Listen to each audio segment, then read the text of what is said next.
faça mais isso. Não é um desrespeito a minha posição política. Isso é um desrespeito ao Senado do Brasil.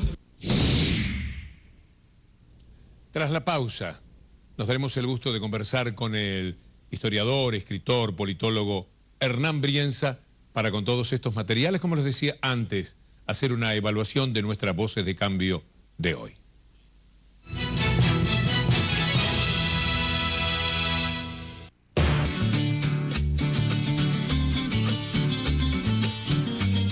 El proyecto de García Márquez es apartarse de los códigos normativos de la novelística española y a la vez realizar un proyecto fundacional que logra ser popular, porque no hay que olvidar que esa novela se lee en las radios, se hacen cumbias con sus personajes, atraviesa finalmente todo el imaginario de lengua española y mundial. Obliga, digamos, además a pensar a Latinoamérica desde las claves novelísticas de García Márquez. El embrujo de Melquiades o de Úrsula, 100 años, ¿dónde está Macondo? Hernán Brienza es politólogo y periodista, forma parte del Instituto Dorrego, ha escrito biografías de Ernesto Che Guevara, Camilo Torres, Emiliano Zapata, Farabundo Martí, es autor de El Loco Dorrego y también de El Éxodo Jujeño. El Loco Dorrego, que tiene una pequeña historia entre presidentes, ¿no, Hernán?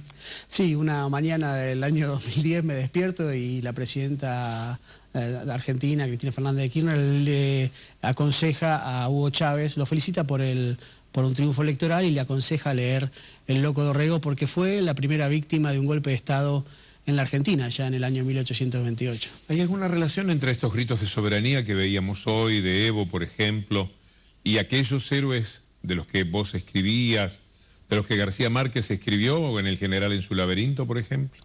Yo creo que sí, creo que hay una gran continuidad entre ese momento emancipatorio de 1809, que nace en Chuquisaca, en el corazón de la actual hoy Bolivia, y que se mantienen hasta 1830 y el momento de los principios del siglo XXI, ¿no? Yo siempre recuerdo la frase final, ya que estamos hablando de Gabriel García Márquez, que le hace decir a Bolívar, que Bolívar la dice, ¿no? Antes de morirse, hemos arado en el mar, ¿no? Es una frase tremenda y que concluye con un escepticismo respecto a la emancipación latinoamericana que yo creo que nos llevó este siglo y medio a replantearnos, ¿no? Ese arar sobre el mar del cual hablaba Bolívar, ¿no? Y yo creo que a partir del 98, del 2000, América Latina empezó de nuevo a utilizar las herramientas del arado para ver si en tierra firme podía volver a esa unidad política, a esa unidad cultural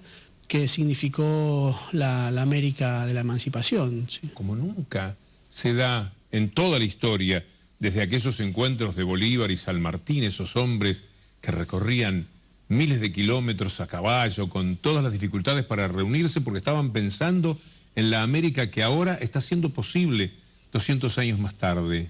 Bueno, esa unidad política, yo digo, es muy interesante que se hable de esto cuando estamos hablando de Bolivia, ¿no? Porque yo creo que Bolivia tiene mucho para decirnos. Allí en Chuquisaca está la bandera de Macha, que yo creo que debería ser una de las banderas de la unidad latinoamericana. Es la bandera blanca, azul celeste y blanca.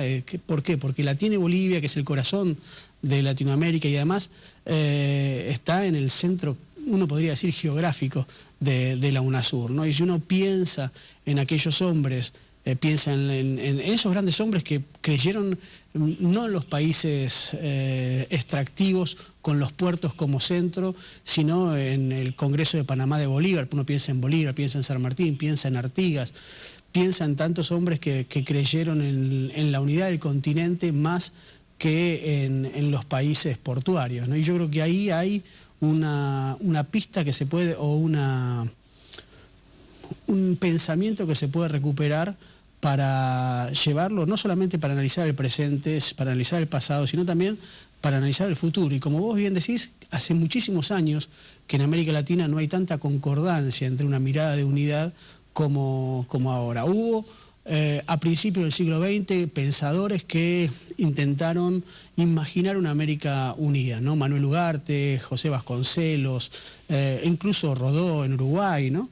pero nunca había estado desde el poder central. Uno puede pensar en el ABC de Argentina, Brasil y Chile del primer peronismo, pero nunca había sido pensada con autonomía, con el pensamiento histórico, la mirada soberana con la cual la llevaron adelante Hugo Chávez, Néstor Kirchner, Evo Morales, Rafael Correa, José Ignacio Lula da Silva, ¿no? Esa mirada me parece que es muy original porque además respeta las unidades culturales, las unidades estaduales, pero al mismo tiempo las supera, ¿no? Piensa en un estado cultural y político y económico que atraviesa esas fronteras, ¿no?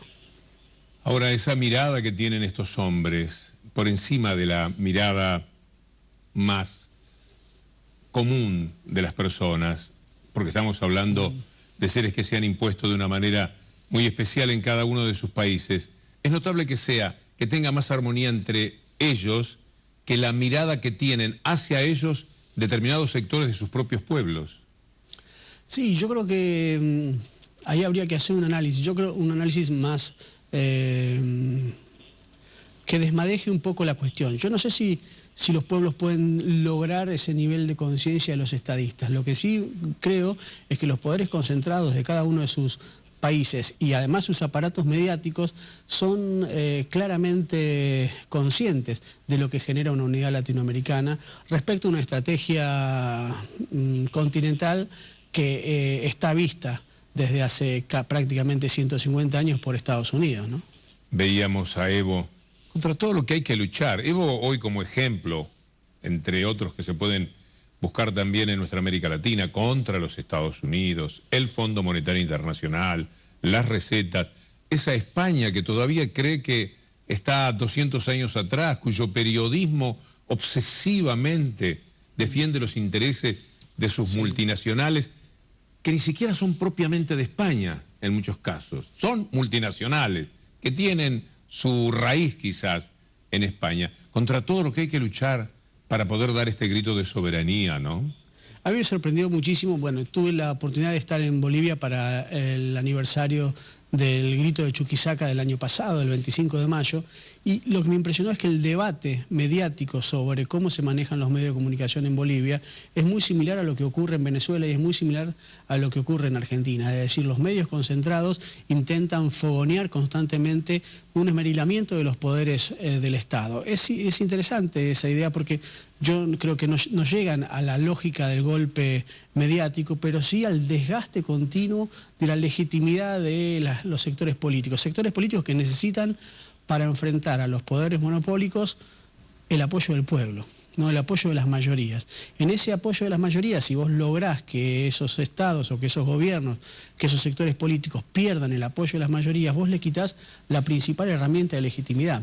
Y ese debate que se da en Bolivia, que se da en Argentina, que se da en Venezuela, que se da en Brasil, es al revés de lo que ocurre en Europa. Yo tuve la oportunidad de viajar a España y Francia por el Salón del Libro estos últimos meses, y cuando vos lees incluso la prensa que antes podía considerarse centroizquierda, más allá de que hoy son conglomerados financieros que nadie sabe quién es el verdadero dueño, pero si uno lee El País, no llegan a comprender el fenómeno de América Latina, o lo comprenden también que necesitan oponerse y tacharlos de populistas, de demagogos, de autoritarios, sin entender que hay en estas experiencias, que a mí me gusta más llamarlas nacionales y populares o latinoamericanistas, hay un grito casi diría de autonomía, ni siquiera creo en palabras rimbombantes como independencia, porque somos países independientes, pero sí de soberanía de los estados, no soberanía de las mayorías.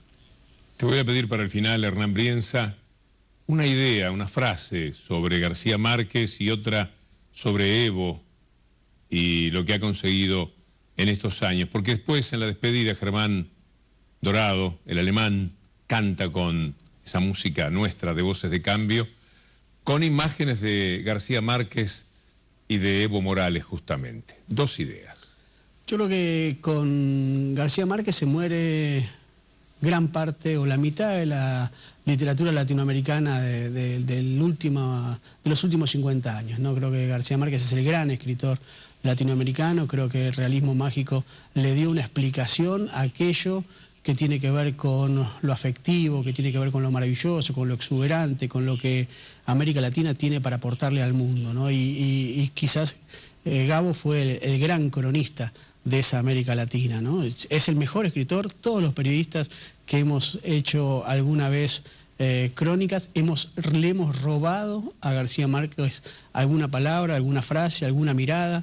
Creo que todos los escritores que vienen después de Gabo son los Salieris de García Márquez, porque o lo copiaron o intentaron despreciarlo, pero no pudieron evitarlo, ¿no? Y por eso creo que ahí está fundamentalmente la importancia radical de García Márquez en la literatura argentina. ¿Y Evo? Latinoamericana. Y Evo yo creo que es uno de los hombres más interesantes. José María Rosa decía algo muy interesante respecto de Bolivia. Dice, Bolivia es el corazón simbólico de América Latina. Cuando se mueve Bolivia, se mueve todo el continente, ¿no? Lo decía allí por el año 50, estaba hablando del movimiento nacional revolucionario, que se podía asemejar al peronismo en aquellos años 50. Yo cuando Evo retoma esa Bolivia en movimiento y además asume desde Tiahuanacu, es decir, asume desde las entrañas de la historia de América Latina, abrí los ojos porque dije, acá está pasando algo que no pasa ni siquiera en los demás países de América Latina, que es el componente indígena, ¿no? El Estado plurinacional. Esa capacidad de pensar América Latina desde antes de los tiempos de la colonia es una mirada que nos ayuda a los demás latinoamericanos a pensarnos a nosotros mismos, ¿no?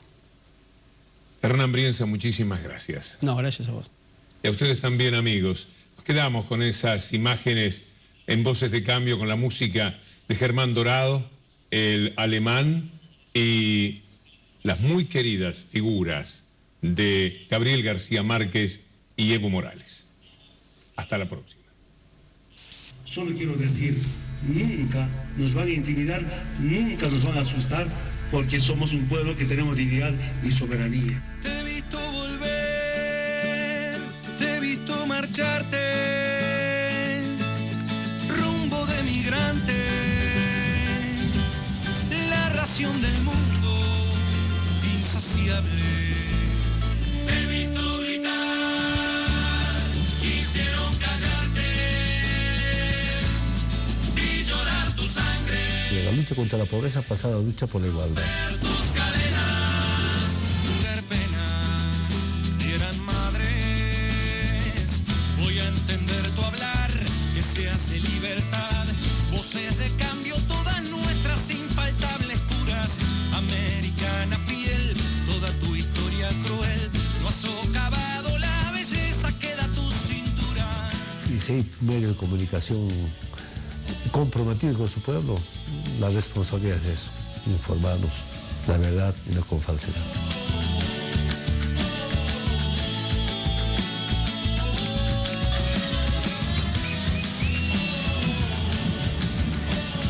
Yo no he escrito una línea que no sea sobre el poder y sobre todo sobre el más poderoso, importante, grande y eterno de todos los poderes, que es el amor.